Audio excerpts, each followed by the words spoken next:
Welcome to this explainer. Imagine having a 24/7 personal tutor just ready to help you master literally anything. But here's the reality. Most beginners jump in totally blind, get mediocre results, and just lose interest.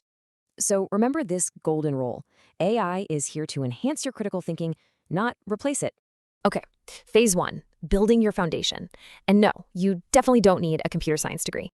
Just spend a few minutes daily learning core concepts like machine learning, generative AI, and large language models. The absolute biggest rookie mistake? Trying 20 different tools at once. It's a fast track to overwhelm.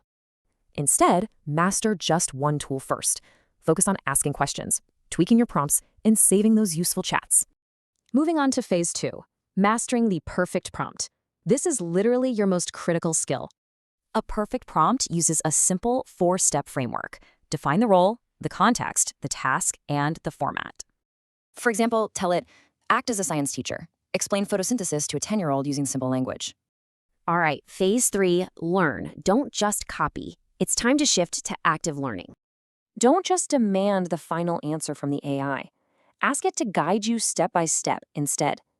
Heads up, AI makes mistakes. Always verify facts, statistics, research, and definitely any medical or legal advice.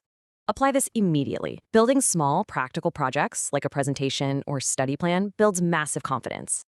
Finally, phase 4, your daily AI habit. Making these skills actually stick is all about consistency. Spend exactly 20 minutes a day. Learn one concept, try one new prompt, or build one small project. Trust me, daily consistency completely crushes those intense, exhausting, once-a-month cram sessions.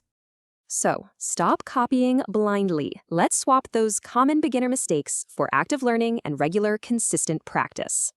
AI is here to empower you. So, how are you going to use it tomorrow to level up?